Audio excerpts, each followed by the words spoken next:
O sea, es más rentable en todo el mundo vender agua que gasolina. ¿Ve? Un galón de gasolina está a 12.000, no tengo carro, no sé, pero ¿cuánto será?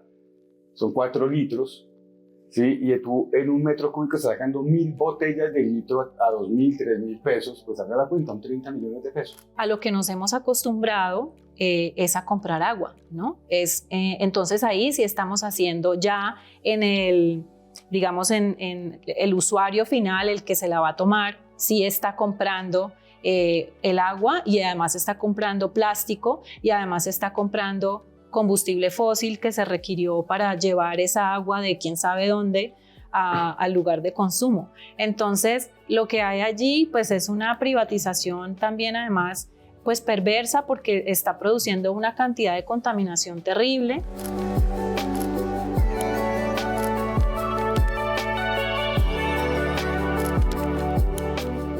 Hola, les damos la bienvenida a una nueva conversación de la revista Gaceta. Yo soy Carlos Hernández, periodista, y hoy vamos a hablar sobre agua. El agua es un tema que ha estado particularmente presente en la conversación de la agenda pública este año, y no solo por el fenómeno del Niño, yo creo que también es porque el problema de la escasez tocó a Bogotá, y con esa tradición centralista que caracteriza a los grandes medios, pues han tocado mucho más el tema y nos tiene hablando, me parece que con justa razón, sobre los problemas alrededor del agua. Entonces, que ese sea un motivo para entender que el tema va más allá de Bogotá, que es mucho más estructural, y por eso para hoy tenemos dos invitados, una invitada y un invitado, que saben mucho sobre agua. A este lado tengo a la profesora María Cecilia Roa. Ella es profesora de la Universidad de los Andes, investiga sobre justicia ambiental y climática y tiene trabajos muy interesantes, por ejemplo, sobre la desigualdad en la distribución del agua en Colombia. Y por este lado nos acompaña Andreyev Pinzón. Él es sociólogo, es integrante de la Red Territorial de Acueductos Comunitarios de Bogotá y Cundinamarca y es coordinador de proyectos para Colombia de la Asociación Equidad, Sostenibilidad y Derechos Ambientales, la ENDA. Buenas tardes, profesora. Buenas tardes, Andrés. Bueno, comencemos con esta charla que queremos que sea fluida, sin mucho acartonamiento. Quisiera empezar con usted, profesora. Mucho se ha hablado siempre de la riqueza hídrica que tiene Colombia, pero cuando uno empieza a leer literatura sobre el tema, en particular, digamos, sus trabajos, uno lee mucho la palabra escasez, ¿sí? Entonces quiero empezar con una pregunta amplia. ¿Hay escasez de agua en Colombia? Pues digamos que ahora en esta coyuntura donde se juntaron tres grandes factores que como mencionabas pues está el fenómeno del Niño, pero también la estación seca y la otra que fue, ¿cuál fue el otro factor que se juntó? Lo de cambio climático. Sí, cambio climático. Exacto, cambio climático, fenómeno del Niño y la estación seca se juntaron y entonces pues eso fue una coyuntura muy especial, ¿no? Que empezó a generar mucha escasez en ciertos territorios. Y como decías, entonces eso pues nos puso a hablar sobre la escasez de agua acá en Bogotá. Pero la escasez, digamos que también es un fenómeno que se crea, ¿no? La escasez se puede crear. La escasez de agua por decisiones o porque alguien la toma y deja a otros sufriendo escasez, ¿no? Entonces la escasez también es un fenómeno social, se puede decir que también es un fenómeno social y yo creo que de cierta forma eso es lo que estamos experimentando en Bogotá, porque no podemos hablar solamente de que es una escasez generada por fenómenos naturales, que no lo es, sino que hay unos factores sociales que han influido para que la coyuntura se agrave. Ok, y ya vamos a entrar un poco en detalle en esos factores, pero quería preguntarle a André, justamente usted conoce mucho el tema de acueductos comunitarios, acueductos rurales, y esa escasez es distinta en zonas urbanas y en zonas rurales, ¿sí? Quisiera que nos explicara un poco esa desigualdad, a qué se debe, qué factores tiene. Sí, pues más que conocer, creo que Colombia tiene una deuda de conocer la gestión comunitaria del agua, los gestores comunitarios del agua. Porque la gestión comunitaria del agua no solamente se da en lo rural, se da en lo periurbano y en lo urbano. Villavicencio, Ibagué y muchas ciudades o municipios en Arauca tienen prestación comunitaria urbana. Acá en Bogotá tenemos el acueducto comunitario casi que más grande también del país, que es Acualcos, inclusive en frontera con La Calera, donde se desata todo este escándalo por la privatización del agua y las concesiones. Pero claro que la escasez se vive diferente. O sea, la profesora nos ha dicho como las tipologías. En las ciudades se ve una escasez socialmente construida, una escasez social, que tiene que ver con la escasez, digamos, climática, pero también con la geográfica. La geografía también determina la cantidad de agua que puede un pueblo acceder. Pero, digamos, estas tres juntas, como lo decía la profesora, más los modelos de desarrollo, hacen que las ciudades sean mucho más vulnerables. Inclusive nosotros peleábamos con la ministra pasada, del gobierno pasado de vivienda, porque hacía eventos como este, Agua al Campo. Y nos decíamos, oye, el agua viene del campo, el agua viene de la montaña, viene del manantial. Y las concepciones, acá yo quiero hacer como una reflexión para quien nos va a leer o quien nos va a escuchar o ver, es los conceptos que tenemos sobre el agua, ¿sí? Como, por ejemplo, creen que el agua viene de la llave. Se nos olvida el ciclo hídrico.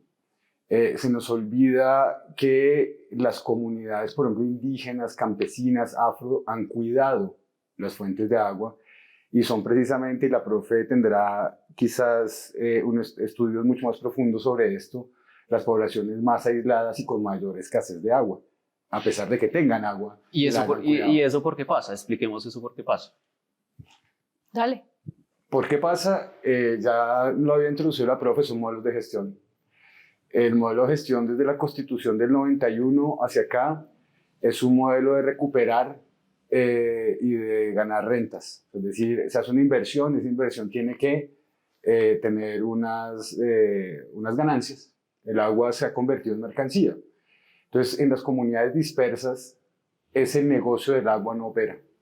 Por eso, históricamente, 60, 100 años, las comunidades han autogestionado el territorio y el agua con una visión muy interesante, porque es una visión solidaria, no se deja a nadie atrás y generalmente se tiene una adecuación sociológicamente muy interesante, y es que el agua está intronizada en la vida misma rural o en la vida misma campesina. Entonces tiene un uso también para las gallinitas, para el pan coger, para la huerta, y se fija familiarmente una tarifa. No se cobra el agua, sino que la gestión del agua implica unos costos, y eso se divide entre el número de familias que con el abrazo de sus abuelos, sus padres y sus hijos han construido esa institución comunitaria, que es mucho más que un acueducto convencional de tubos, tratamiento y distribución. Ok, usted tiene trabajos muy interesantes alrededor de lo que les pasa a esos acueductos comunitarios, y es que no pueden cumplir todos los requisitos que se les exigen a los demás concesionarios que sí tienen un poder, digamos, económico muy fuerte. No sé si podemos ahondar en eso, porque creo que nos ilustra mucho mejor toda la parte de la desigualdad. Bueno, pues allí entraríamos a hablar como al tema de la asignación, ¿no? O sea, las concesiones de agua, que sí, que en Colombia son muy desiguales, ¿no? Entonces, esto es con base en un estudio que ya tiene 10 años, que hice yo con una colega, partiendo de una base de datos que recopiló Guillermo Rudas, que es un economista ambiental muy conocido, que recopiló la información que tenían todas las corporaciones autónomas regionales sobre las concesiones de agua, ¿no? Entonces, a él le dieron la tarea de recopilar esta base de datos, y a partir de esa base de datos calculamos lo que es el Gini del agua, ¿no? Que es un indicador de desigualdad, de desigualdad que se utiliza. En Colombia se usa pues obviamente para el ingreso, que se utiliza pues en todo el mundo. Aquí también se utiliza para la tierra. Y entonces, usando esta base de datos, calculamos el Gini del agua. Y el resultado pues, de ese ejercicio fue que el agua está más desigualmente distribuida que la tierra en términos pues, de concesiones. Las concesiones son un indicador parcial, obvio, porque pues, no todo el mundo tiene concesión por lo que acabas de decir, ¿no? Porque hay gente... Hay comunidades o usuarios a los que no les interesa tener una concesión porque la concesión implica unos costos, implica un procedimiento. Entonces hay gente a la que por un lado no le interesa y hay gente a la que simplemente no puede acceder porque es engorroso, porque es costoso, porque es difícil. Hay que hacer estudios de disponibilidad del agua que muchas comunidades no pueden hacer. ¿Y eso qué termina implicando? ¿Estas personas se quedan sin agua o cómo la gestionan? No es que se queden sin aguas, la siguen accesando, o sea, siguen usándola, pero no tienen una concesión, no tienen como la refrendación del Estado para usarla, ¿no? Pero pues el agua es un derecho humano, el agua es un bien común, entonces pues al agua podemos acceder todos, ¿no?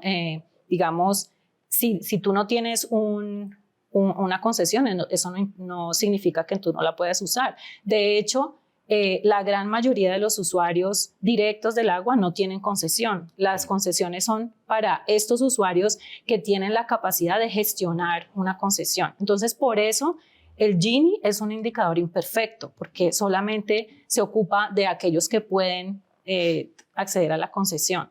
Pero de todas maneras indica pues muchas cosas, ¿no? Te muestra muchas cosas.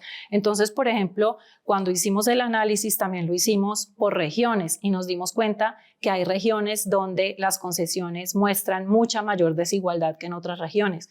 Y eso es, por ejemplo, en los llanos orientales, donde los usuarios más grandes pues tienen una concentración enorme de agua. Y por eso después iniciamos un estudio un poco más detallado de lo que está sucediendo en los llanos orientales.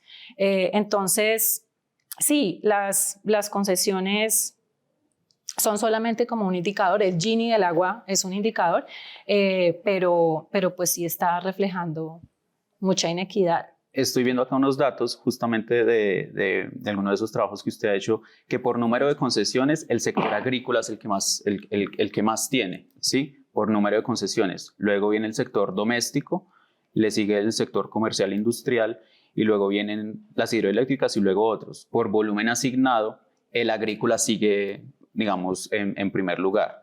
Luego estarían las hidroeléctricas y de tercero estaría el doméstico. Esa distribución, digamos, ¿qué conclusiones podemos sacar de ahí? Hay una diferencia también importante que hacer ahí. Una es que hay un uso que es el uso consultivo del agua, que es como cuando uno saca, digamos, el agua de un cuerpo hídrico, ¿cierto?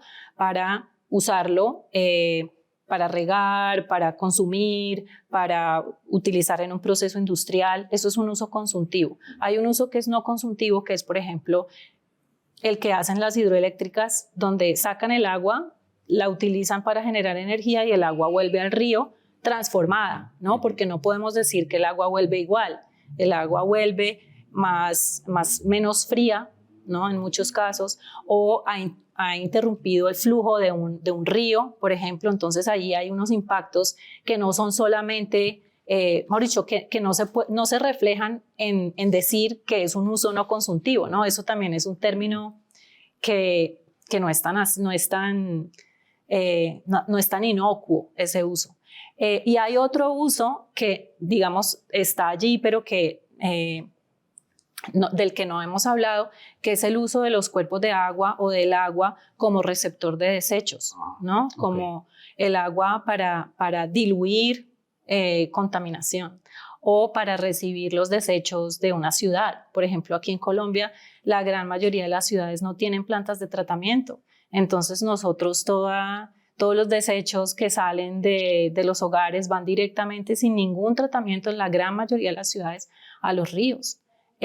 Por no hablar pues de toda la contaminación, por ejemplo, de la industria extractiva. del petróleo. Las aguas de producción, lo que sale, o sea, cuando uno saca petróleo, el petróleo no sale pues en forma pura, ¿no? Sale mezclado con mucha agua y a medida que envejecen los pozos, más agua contienen que petróleo. Entonces, y esas aguas de producción, el primer proceso que se hace es separar el agua, digamos, el agua de producción, que así se le llama, del petróleo, y el agua de producción, pues hay que hacer algo con ella porque no sirve, ¿no? Y una de las cosas que se hace en los llanos orientales, en muchos de los ríos de los llanos, es usar los ríos como receptores de esos vertimientos de aguas de producción, que son aguas ultra contaminadas, ¿no? Aguas que tienen metales pesados, que son calientísimas y que llegan a los ríos y alteran totalmente el ecosistema hídrico. Eso al final de cuentas nos lleva a hablar pues del modelo, ¿no? Del modelo en el que estamos, porque al fin de cuentas esa industria extractiva es una industria que se ha promovido por años en el modelo que tenemos. No sé, digamos ustedes, claro, han hecho por mucho tiempo resistencia, activismo frente a eso, pero si realmente se puede detener ese modelo o qué opciones o alternativas se están planteando como para ir empezando a mirar otros escenarios. No, eso es un temazo, es un tema, y no solamente es que se pueda, es que se debe. Es que, digamos, la evidencia científica que se ha ocultado. O sea, no podemos confundir los científicos de las empresas con la evidencia científica. Demuestra que la privatización por contaminación es muy alta. Y ahí viene una perversidad. Y entramos ya a unos escenarios mucho más globales, a unos intereses más corporativos y cómo todos los pueblos están sometidos a ello. Entonces lo vimos en Cochabamba, en las guerras del agua de Cochabamba, que dieron origen a la Resolución General número 15 de Naciones Unidas, que relevó el derecho humano al agua, ¿sí? Pero ahora, digamos, uno podría inferir ciertas cosas, y es que a los grandes negociantes del agua les interesa que mucha esté contaminada. Entonces, el modelo es funcional para ellos, es decir, hay un dispositivo muy sofisticado allí. O sea, que el río Bogotá sea una cloaca, ¿sí? Que Bogotá haya contaminado su cuenca en los años 70, que era el páramo de Guachené, el río Bogotá, y haya hecho un gran trasvase de agua, que es lo que hacemos con Chingaza, que es la cuenca del Orinoco, que son las aguas más prístinas. O sea, las pruebas allí dan que el agua es casi, Bogotá tiene un agua magnífica, casi que de manantial. Por eso el agua de Coca-Cola se llama manantial, ¿sí? Y nos la vende como un agua muy pura, pero quiero decirle a todos los bogotanos que el agua que sale de su llave es mucho más pura que la manantial. Viene de un ecosistema más protegido, de alta montaña, que también tiene esa filtración natural de los páramos, etc. Y la invitación es a proteger lo público o lo público comunitario. ¿Por qué? En respuesta a lo que tú dices, porque hay un arraigo con el territorio, hay un arraigo con el ciclo hídrico, bien sea superficial, léntico, freático, o sea, es decir, sean lagunas, ríos corriendo, subterráneas, y generalmente una mejor relación de esa relación tan linda que la naturaleza ha hecho, que son los ciclos, ¿sí? Las evaporaciones, etc. Bogotá hoy debería, como ciudad, y el alcalde de Bogotá y los gobernantes deberían pensar cómo se hermanan con el Amazonas, porque la evaporación que hay en esa selva hace que, primero, esta franja no sea desértica.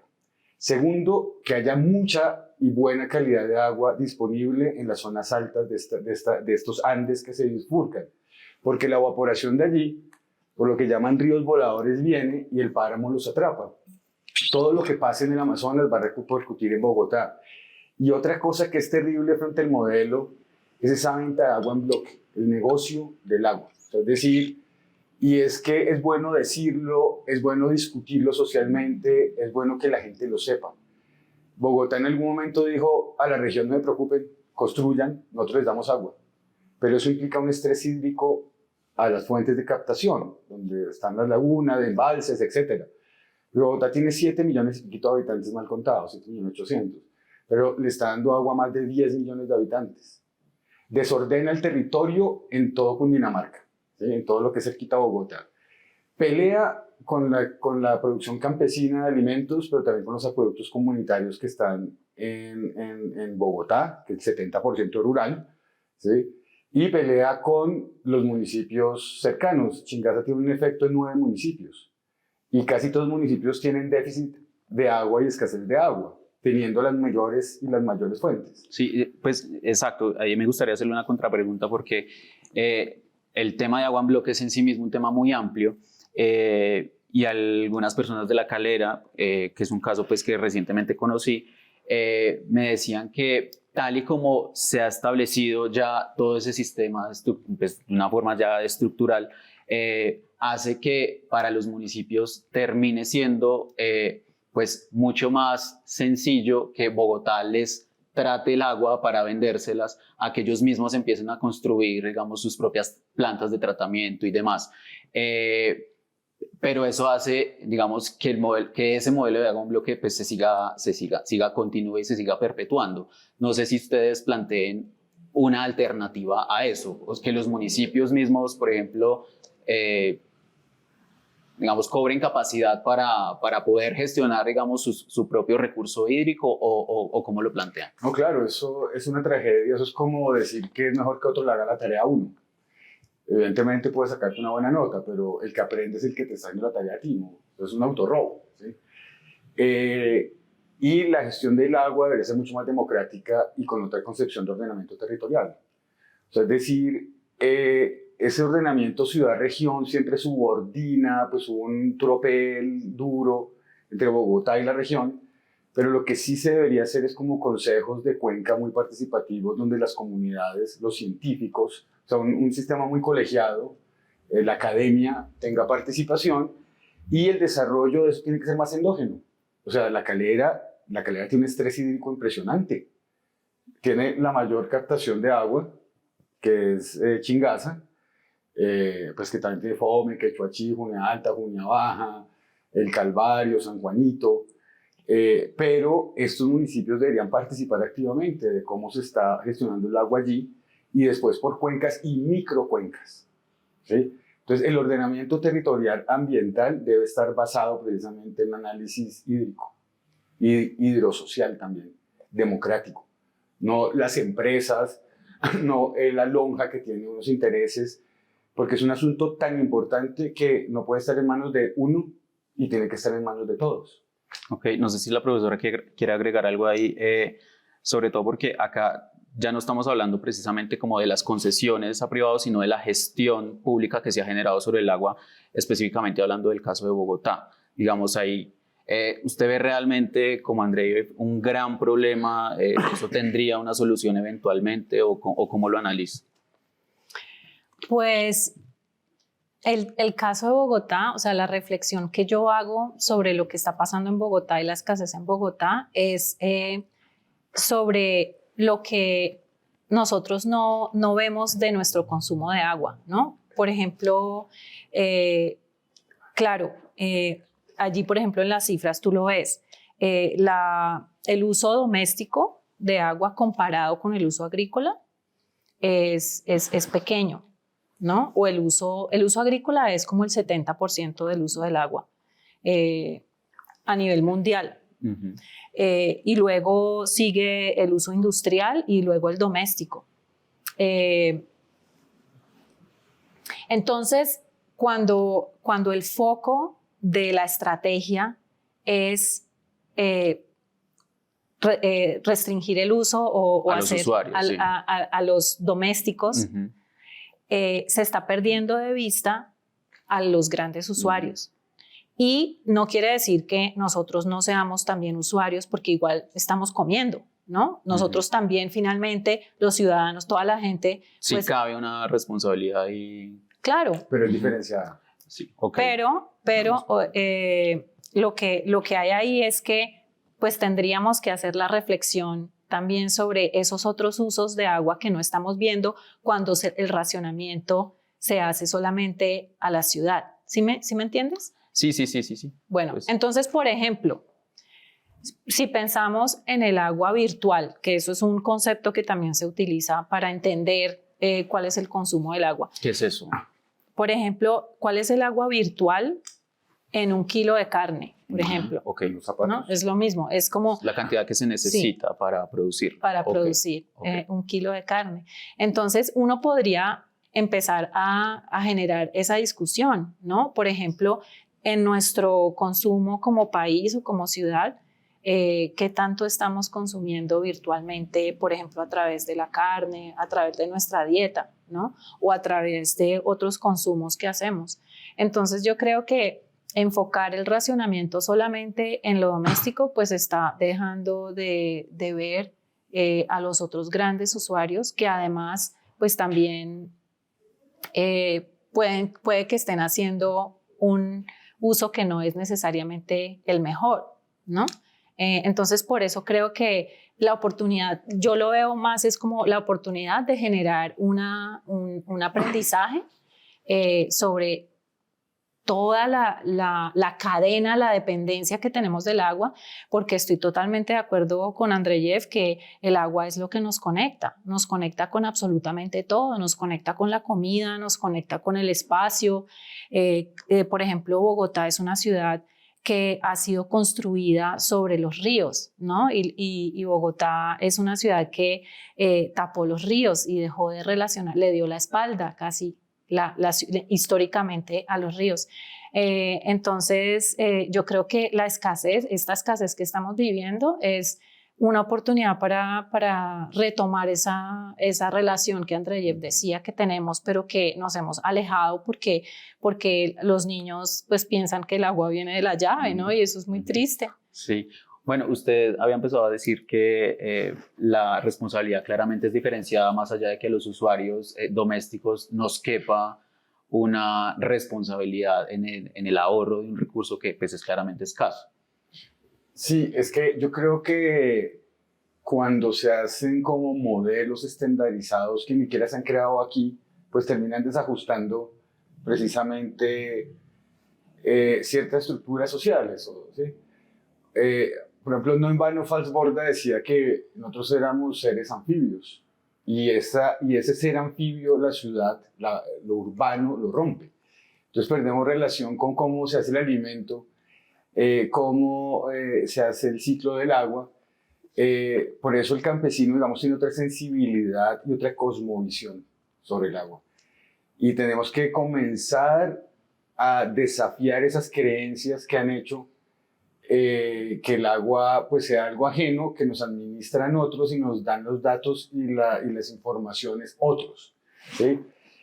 Claro que hay unas responsabilidades diferenciadas. Es cierto que hay, digamos, unos consumos intangibles o virtuales, ¿sí? Para los zapatos, los jeans. Entonces, bueno, pensemos en que las cosas deben tener unos ciclos de uso mucho más conscientes. No es cambiar pues de chaqueta cada tercer día, estar fashion, etcétera. Aunque estar lindo siempre es chévere, digamos. La misma naturaleza se embellece y no está mal que nos guste lo estético, pero sí ser conscientes un poco del consumo. Pero normalmente nos dicen que es responsabilidad del ciudadano. Y ya usted ha leído las cifras, cómo se usa el agua. ¿Sí? En agricultura uno podría decir, listo, se convierte en alimento. ¿Sí? Se queda más o menos en la tierra. ¿Cuál es el problema del agua en la agricultura? Los agrotóxicos, ¿sí? Los venenos que se usan, que van al agua, que todo termina en el agua. Y si tú hablas, por ejemplo, con esos grandes ingenieros, con esa gente súper inteligente que siempre ha hecho negocio con el agua, va a decir problema disuelto, problema resuelto. Y como tenemos buenos flujos de agua en Colombia, entonces dicen las mediciones se toman en aguas abiertas y ya, por ejemplo, la concentración de mercurio, de plomo, níquel o, no sé, productos de agrotóxicos o de abonos, pues se han disuelto y están dentro de la norma. No deberían están dentro de la norma, pero también, por ejemplo, hay un consumo de las concesiones de agua que son un robo. O sea, el metro cúbico en Bogotá o estratos de 1 a 3 puede estar entre 2.000 y pico de pesos, ¿sí? y Coca-Cola no paga más de 60 pesos, 80 pesos por un metro cúbico de agua que salen 1000 botellas. O sea, es más rentable en todo el mundo vender agua que gasolina. ¿Sí? Un galón de gasolina está a 12.000, yo no tengo carro, no sé, pero ¿cuánto será? Son 4 litros. ¿Sí? Y tú en un metro cúbico estás sacando 1000 botellas de litro a 2.000, 3.000 pesos, pues haga la cuenta, son 30 millones de pesos. Entonces Sí. es un poco, para rematar, es el agua se necesita, el agua se usa para todo, hay unas responsabilidades diferenciadas y debemos en estos cambios de rumbo que va a tener la humanidad frente a la escasez, frente al cambio climático, la variabilidad climática, volverla a un centro, de hablarlo en la mesa con los hijos, en las familias, de volver a preguntar a esos abuelos que tuvieron su origen campesino, volver a hermanarnos un poco con el agua y no dejarlo en una mano de sabios que hacen negocio, pero que poco cuidan el ciclo integral, el ciclo del agua, el ciclo hídrico. Usted toca un tema que ha generado, digamos, últimamente mucha discusión, mucho ruido, mucha conversación también, y es los precios irrisorios que pagan los grandes concesionarios de agua, pues, por extraer agua. Eso es tan ínfimo que uno de entrada se pregunta, pero eso, ¿por qué es así? Y no sé si exista una respuesta. ¿Por qué pagan tan poco? ¿Los empresarios? Los grandes concesionarios, digamos. El caso más reciente pues, que se conoció pues, es el que Coca-Cola, por ejemplo, en La Calera extrae 56 millones de litros de agua, es la factura que mostraron de 2016, por 56 millones de litros de agua pagó 600.000 pesos, ¿sí? La pregunta es eso, ¿por qué pasa? Digamos, porque eso es legal, a la luz de la norma hoy eso es legal. Uh-huh. Bueno, a ver, o sea, en realidad lo que pagan las entidades, las empresas, los usuarios del agua, no es un valor por el agua, ¿no? No es el agua lo que se paga. Por el uso. Sí, Exacto. O sea, por el derecho a usarla, pero digamos que es más bien como... o sea, la tarifa que se paga es para poder cuidar la fuente de agua, ¿no? Porque supuestamente lo que se hace con esas contribuciones que hacen los usuarios del agua cuando tienen una concesión es que ese dinero se reinvierte en el cuidado de la cuenca, porque no es un negocio, el agua no es un bien privado, ¿no? No se transa el agua. No debería serlo. No, o sea, en la ley colombiana es así. Hay otros países como Chile donde el agua sí es un bien privado y eso ha sido pues un desastre monumental, ¿no? Porque allá, por ejemplo, hay ríos enteros que están concesionados totalmente, privatizados totalmente y se transa el agua entre privados y se transa muchas veces por encima de la capacidad misma del río, del flujo que tiene el río. Pero en Colombia no es así. Nosotros hemos protegido porque aquí ha habido un movimiento social muy fuerte para que el agua siga siendo un bien común, ¿no? Y así está en la Constitución y así está está en las leyes, no está en la Constitución, sino en la ley. Lo que sí es, a lo que nos puede llevar, digamos, esa situación es que allí sí hay de facto una privatización del agua. No es que haya, digamos, a través de una transacción, una privatización, pero de facto sí. ¿Pero por qué? Porque a lo que nos hemos acostumbrado es a comprar agua, ¿no? Entonces ahí sí estamos haciendo ya digamos, en el usuario final, el que se la va a tomar, sí está comprando el agua y además está comprando plástico y además está comprando combustible fósil que se requirió para llevar esa agua de quién sabe dónde al lugar de consumo. Entonces, lo que hay allí pues es una privatización también además pues perversa porque está produciendo una cantidad de contaminación terrible. El peso, lo que pesa el agua y todo ese transporte que se invierte para llevar el agua de un sitio al otro es realmente muy loco, ¿no? Y nosotros también nos hemos acostumbrado a que el agua está en todas partes embotellada. Entonces uno ya no anda con su botella, ¿no? Entonces, pues allí está el agua embotellada, aunque querías que no saliera, pero ahí está. Y a eso nos hemos acostumbrado. Entonces, la privatización, digamos que uno es el que la acepta realmente, ¿no? El usuario que finalmente va y compra la botella de agua donde esté. Y eso no debería ser así, uno debería andar con su botella. Sí, profe, pero es que también él ha sido perverso. O sea, por ejemplo, usted está en Buenaventura. Bueno, Buenaventura más o menos sabemos del agua, pero ve a Quibdó.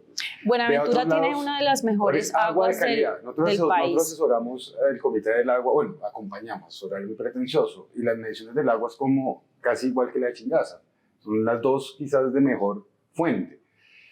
Pero los tubos al vivir desocupados, usted sabe lo que pasa, como se da agua cada 2 días, 4 horas, la contaminación viene en el transporte del agua. ¿En Buenaventura? En Buenaventura, claro. Pero no es porque las tuberías están desocupadas. Y además están enterradas en la misma zanja con el saneamiento básico. O sea, hay unos problemas de infiltración, de que la teoría pierde, digamos... sí, pero ese es un problema muy distinto. Claro, pero lo que te digo es que el modelo se ha obligado a que la gente tenga que comprar. No es una responsabilidad solamente de esa... Porque es cierto, sociológicamente, la sociedad, el consumo es inherente al ser humano, y lo hemos visto en este diálogo. El consumismo frente a eso, y se creó la imagen de que el agua en botella era más limpia que la de los sistemas públicos. En Estados Unidos la privatización comenzó con la creencia, por eso hablamos lo importante de estos diálogos, de esos debates sociales, que se hable en la escuela, que se hable en los hogares, y usted va a hacer pruebas microbiológicas muchas veces del agua en botella, y del agua del sistema público, y el agua del sistema público es mejor.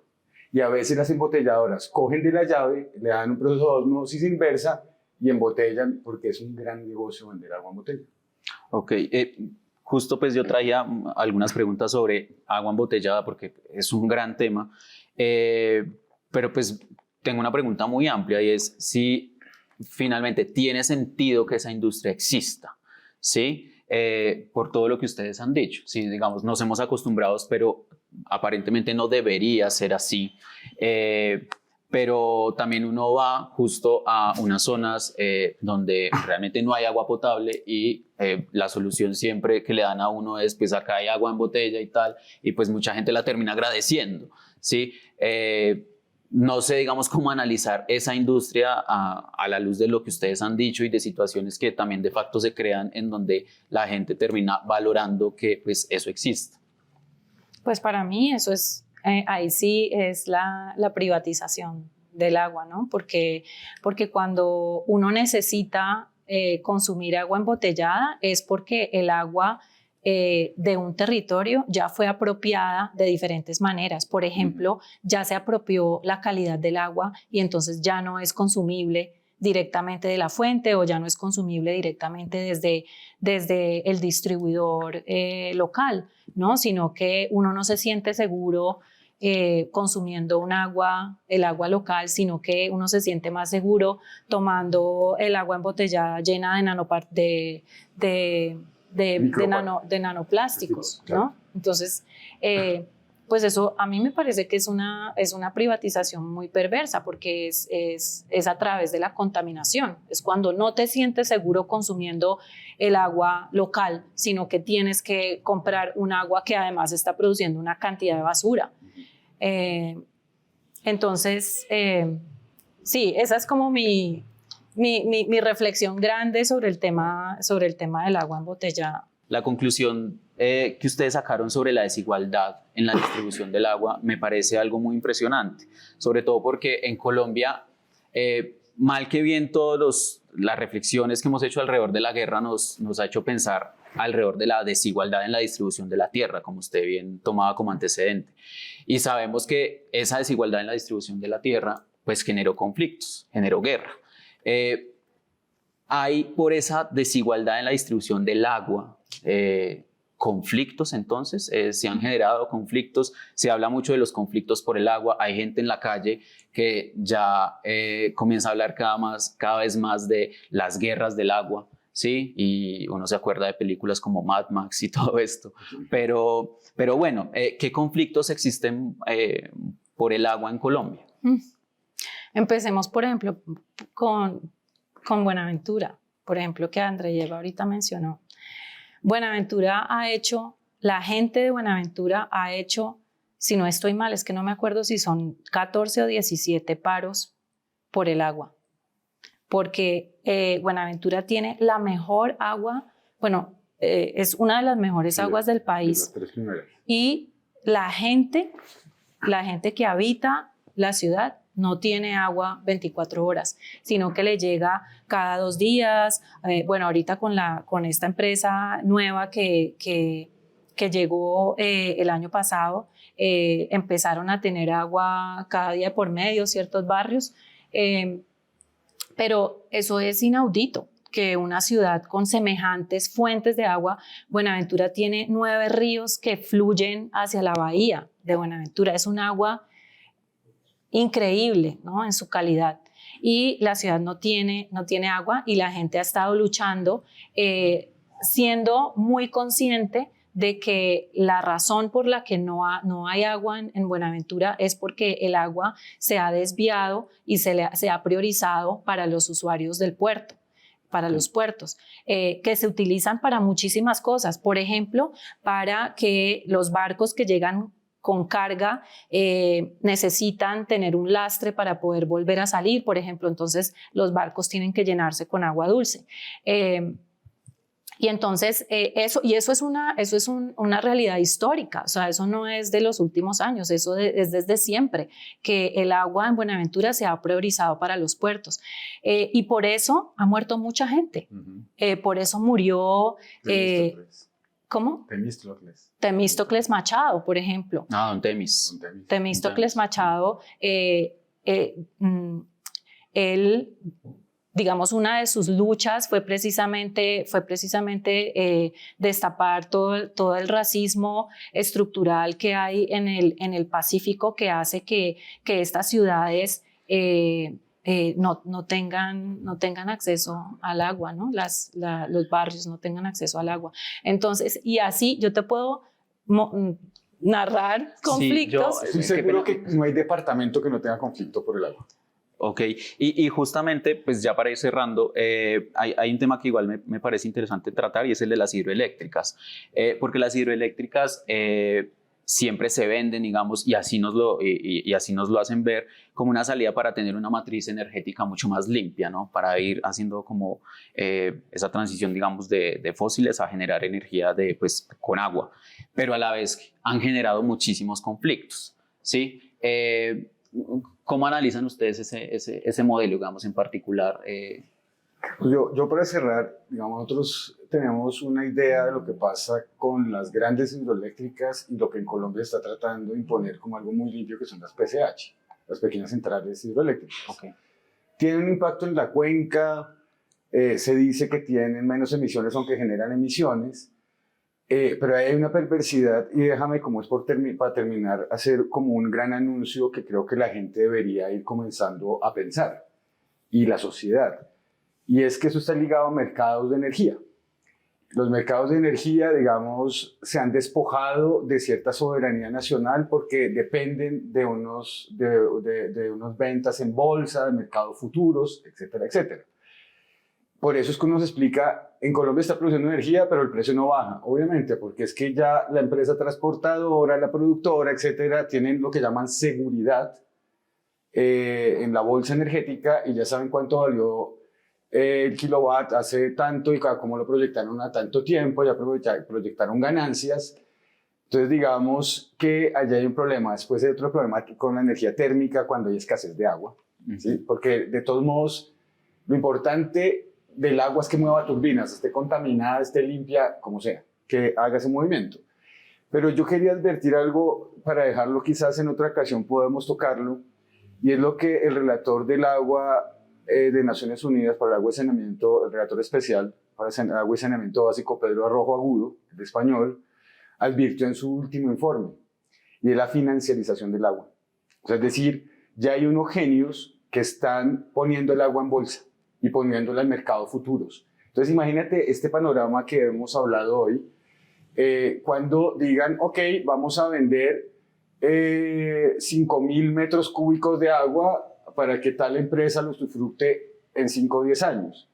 Y que la empresa, por ejemplo, de Bogotá diga, ok, hemos comprado a Cundinamarca 10 veces la cantidad que Coca-Cola ha venido comprando, y la privación que va a tener la gente, o sea, el acceso al agua va a ser, y en esto estoy de acuerdo con la profesora, es una privatización de hecho, ¿sí? Y del derecho muy sutil.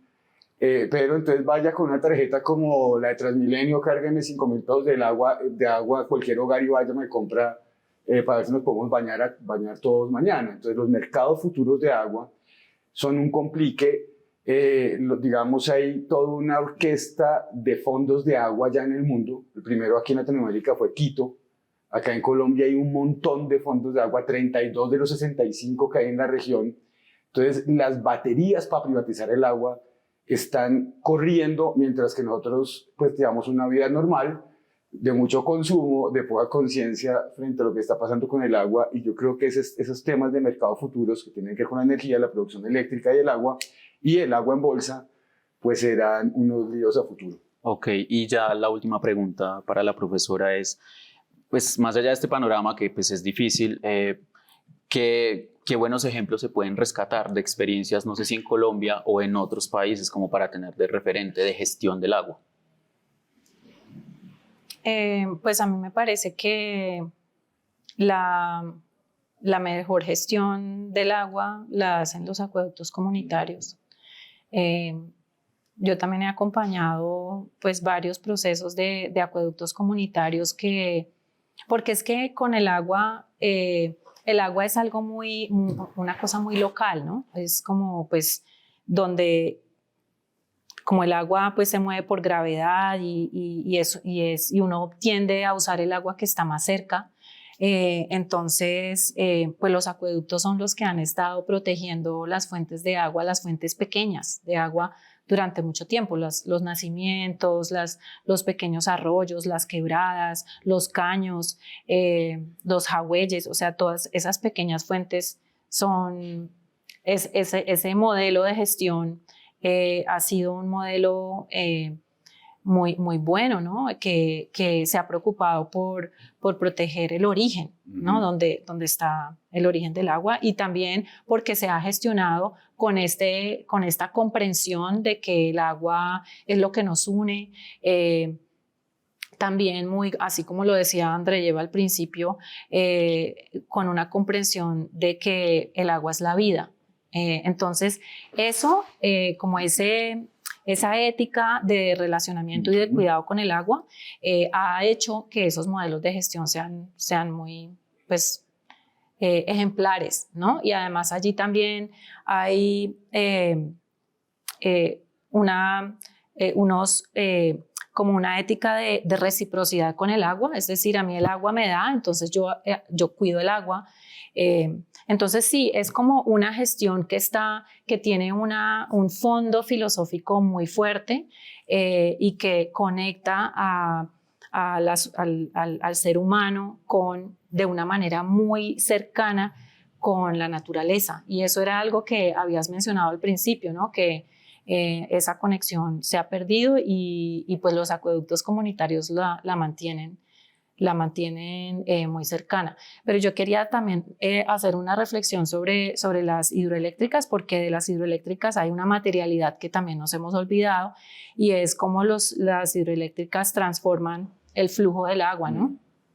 Cómo lo represan y cómo distribuyen unos riesgos también en el territorio, porque al represar el agua con esas grandes infraestructuras, la gente que queda abajo pues está expuesta a unos riesgos muy altos. Entonces también nosotros tenemos que mirar a esos pueblos que han quedado por debajo de las represas y a los mismos ríos que han perdido su libertad, ¿no? Porque aquí también se habla, por ejemplo, de esos ríos que ya no fluyen, ¿no? Porque están llenos de represas. He estado viendo, por ejemplo, lo que está pasando en la Amazonía con el represamiento de la Amazonía, y es realmente muy doloroso, ¿no? Ver ese río represado, ese río tan lleno de represas. Entonces también, La transición energética está teniendo unos costos enormes que no estamos incluyendo, ¿no? Que no estamos viendo. Con los periodistas de las rutas del conflicto decíamos que las nuevas víctimas van a ser víctimas sin huella de carbono, porque el modelo está repitiendo, pero ya no tienen emisiones.